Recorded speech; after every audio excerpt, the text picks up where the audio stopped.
اتنا مشکل کر دیا، اتنا مشکل کر دیا کہ آدمی 200-400-500 روپے میں کٹیار، پورنیا اور ہریا کشن گنج اور ان علاقوں میں جا کر پیاز کھا لیتا ہے، عیاشی کر لیتا ہے، جسم خرید لیتا ہے۔ آج اس کے لیے 500,000 روپے میں لڑکیوں کا جسم حاصل کرنے میں کوئی برائی نہیں ہوتی ہے۔ میرے بھائیوں ذرا تصور کرو کہ قیامت کے دن میدان محشر جہنم میں ایسے لوگوں کو کون سی چیز ملائی جائے گی، کیا میں اس طرف نہیں جانا چاہتا؟ ذرا سوچو کہ اللہ کے نبی نے فرمایا نکاح کو آسان کر دو، آج ہم نے نکاح کو کتنا مشکل کر دیا۔ جہیز کی وجہ سے لڑکیاں بیٹھی ہوئی ہیں، آؤ ذرا ہمارے یوپی میں، چلو ذرا مہاراشٹر کی طرف آؤ، چلو ذرا میں اس طرف لے کے چلتا ہوں جہاں بی جے پی کی گورنمنٹ ہے۔ اس حصے کو یوٹیوب سے کاٹ دیجئے گا جو میں بول رہا ہوں، بی جے پی کا لفظ، اس حصے کو یوٹیوب سے کاٹ دیجئے گا۔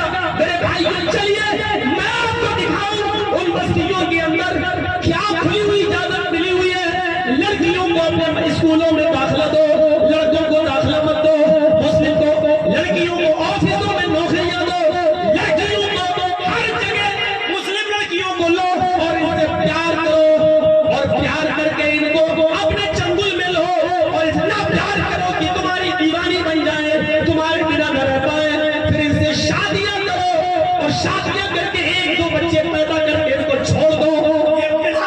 یہ منصوبے تمہارے بن چکے ہیں۔ مسلمانوں اگر جہیز ختم کر کے جلد سے جلد اپنی بالغ لڑکیوں کا تم نے نکاح نہ کروایا، سماج اور سوسائٹی والوں اپنی سماج میں 15, 16, 17, 18 سال کی ان لڑکیوں پر نظر رکھو اور جلد سے جلد ان کی شادیوں کا انتظام کرو اور بغیر جہیز کے شادیاں کرا کے ان کا گھر بسواؤ، ورنہ وہ دن دور نہیں ہے جب تمہاری بیٹیوں کے پیٹ کے رام لکھن پیدا ہوں گے، پریم چند پیدا ہوں گے، کوئی یہ پیدا ہوگا، کوئی وہ پیدا ہوگا، اور پھر تمہاری لڑکیوں کو طلاق دے دی جائے گی۔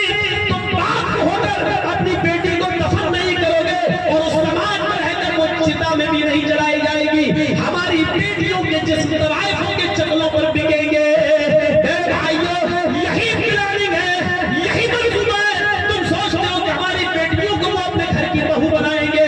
ارے جو اونچی قوم کے لوگ آج تک اپنے دلت سماج کو اپنے مندروں میں جگہ نہ دے سکے ہو، آج وہ اپنی تھالی میں بٹھانے کے لیے تیار نہ ہو، ایک ہندو ہی کو تھالی میں بٹھا کر کھلانے کے لیے تیار نہ ہو، ایک ہندو ہی کو آج میرے بھائیوں وہ اپنے مندر میں اپنے ساتھ کھڑا ہو کر پوجا کرتے ہوئے دیکھنے کے لیے تیار نہ ہو، آپ کی بیٹی کو وہ اپنے گھر کی بہو کہاں سے بنا لے گا؟ میرے بھائیوں اتنا سمجھنے کی کوشش کرو، یہ سب کچھ روک سکتے ہو اگر جہیز کی لعنت کو ختم کر دیا اپنے معاشرے سے تو۔ میر تقی میر کا واقعہ سنے گا، ایک ہی بیٹی تھی، اچھا بزنس مین لڑکا تلاش کر رہے تھے اور بالآخر مل گئے۔ شادی میں 10 دن رہ گئے، اس نے ڈیمانڈ کر دی، کہا رے باپ اتنا کہاں سے لاؤں؟ اس نے سوچا کوئی بات نہیں، ایک ہی بیٹی ہے، اس نے دکان بیچ دی اور چپکے سے اپنا مکان بھی بیچ دیا۔ سوچا بیٹی تو چلی جائے گی، ہم تو اب مسجد کے حجرے میں رہ لیں گے، کہیں بھی اپنی زندگی گزار لیں گے، لیکن بیٹی کے لیے لڑکا بڑا نیک ڈھونڈا، بڑا اچھا کی بزنس مین، شادی ہو گئی، পাগলের মতন জাল সে শুনতে ڈولی سج گئی، نکاح ہو گیا، میر تقی میر کی بیٹی کی رخصتی ہو رہی ہے۔ جب وہ اپنے شوہر کی بہنوں کے ساتھ جانے لگی، میر تقی میر کی بیٹی کی کسی سہیلی نے اس کے کان میں کہہ دیا، بہن تم تو آباد ہو لیکن تمہارا باپ برباد ہو گیا۔ پوچھا کیا؟ کہا دکان بک گئی، مکان بک گیا، تمہاری خوشی کے لیے اس نے یہ سب کچھ کر، ایک تو رخصتی پر رونا اور دوسرا یہ صدمہ۔ بہرحال سسرال گئی، عورتیں نشانہ بنائے رہی دیکھ دیکھ کر، اور پھر رات کو کمرہ خالی کر دیا گیا۔ گھر کی عورتوں نے اس کے شوہر کو گھر کے اندر بھیجا، کمرے میں جاؤ تمہاری پہلی رات ہے اور یہ ارمانوں اور تمناؤں والی رات ہوتی ہے، جاؤ اپنی بیوی کے پاس جاؤ۔ وہ جاتا ہے گھر میں، لیکن اس کی بیوی اس کو اپنے پاس بیٹھنے نہیں دیتی ہے، کہتی ہے کہ تم تو مجھ سے پیار نہیں تھا، تم تو میرے باپ کے مال سے پیار کرتے تھے، تم نے 10 دن پہلے ڈیمانڈ کر دی، میرا باپ برباد ہو گیا، اس کی دکان بک گئی، اس کا مکان بک گیا، میں کتنی بد نصیب ہوں کہ میں پہچان نہیں سکی کہ میں کس سے نکاح کر رہی ہوں۔ اس نے کہا دیکھو آج کی رات حجتوں کی رات نہیں ہے، پوری زندگی پڑی ہے، کبھی لڑ لینا۔ اس نے کہا کاہے کی رات، کون سا پیار، میرے باپ کی چھاتی پر بلڈوزر چلا کر پیار کا تماشا کرتے ہو تم میرے ساتھ، جاؤ جو مال تمہیں چاہیے تھا وہ تمہارے گھر میں تمہاری ماں کے پاس رکھا ہوا ہے، جاؤ اسی کے پاس لیٹو چومو چاٹو۔ اس نے کہا دیکھو تم اچھا نہیں کر رہی ہو میرے ساتھ۔ اس نے اپنی بیوی کے بال پکڑنا چاہے، اس کو تھوڑا سا جبرن اپنے قریب کرنا چاہا، اس نے دردناک چیخ ماری، میر تقی میر کی بیٹی نے، اور چیخ مارتے ہی زمین پر گری اور گرتے ہی روح اس کی قبض سے انسلی سے پرواز ہو گئی، اٹیک کر گیا۔ تھوڑی دیر میں جنگل میں آگ کی طرح یہ خبر پھیل گئی، میر تقی میر ابھی جاگ رہا تھا کہ فجر کی نماز پڑھنے کے لیے میر تقی میر جب اپنے گھر جاتا ہے، مسجد میں جاتا ہے، ادھر لڑکی کے سسرال والے خبر لے کے آتے ہیں اور میر تقی میر سے کہتے ہیں نماز سے فجر کے بعد تمہاری بیٹی اس دنیا سے رخصت ہو گئی، اس کو ہارٹ اٹیک پڑ گیا، مر گئی۔ میر تقی میر اپنے گھر جاتے ہیں، اپنی بیوی کو خبر دیتے ہیں اور لے کر اپنی بیوی کو بیوی کے سسرال، بیٹی کے سسرال جاتے ہیں۔ پتہ چلتا ہے صبح سورج نکل چکا ہے، بیٹی کو غسل دیا جا رہا ہے، بیٹی کو غسل دینے کے بعد سفید کفن میں لپیٹنے کے بعد ناک میں کاٹن ٹھوسنے کے بعد ایک نظر ہوتا ہے میر تقی میر سے کہ اپنی بیٹی کو تم دیکھ لو، آخری دیدار کر لو۔ میر تقی میر جب اپنی بیٹی کا آخری دیدار کرنے کے لیے جاتے ہیں اور اپنی بیٹی کے پڑے ہوئے سفید کفن پر نظر ڈالتے ہیں تو کہتے ہیں لوگوں ابھی کچھ دیر پہلے تو میری بیٹی کے جسم پر لال رنگ کا سرخ رنگ کا جوڑا تھا، یہ سفید رنگ کا کفن تو میں نے نہیں دیا تھا، یہ میری بیٹی کو کس نے دیا ہے؟ جواب ملا تمہارے داماد کی طرف سے بیٹی کے سسرال والوں نے پہنایا ہے۔ میر تقی میر نے فرمایا یہ چیز میں نے دی نہیں ہے، جو مانگا لسٹ میرے پاس ہے، یہ ہے وہ لسٹ، میرا داماد کیا ہے، یہ میرے داماد اس لسٹ میں یہ چیزیں سب چیزیں موجود ہیں، اس لسٹ میں کفن نہیں ہے، تم نے کفن نہیں مانگا، بس یہی ایک چیز دیا ہے تم نے میری بیٹی کو، بقیہ ساری چیزیں تو ہم نے دی ہیں۔ یہ کیا لوگوں نے کہا میر تقی میر اس وقت دفن ہو جانے دو، جنازہ پہلے اٹھ جانے دو۔ میر تقی میر نے کہا کیوں، کیا بات ہے، جب جہیز مانگ رہا تھا اور ڈیمانڈ کر رہا تھا تو تمہاری شرم کہاں مر گئی تھی، یہ حاجی اور نمازی کہاں مر گئے تھے، یہ کیوں نہیں آئے تھے، اور لڑکی کے باپ سے کیوں نہیں کہا تھا اتنا لمبا چوڑا جہیز غریب آدمی سے کیوں مانگ رہے ہو، اب 10 دن شادی میں رہ گئے ڈیمانڈ مت کرو۔ یہ ملا مولوی، یہ جہیز، یہ حاجی نمازی، یہ رئیس چودھری اس وقت کہاں مر گئے تھے جو آج ہمیں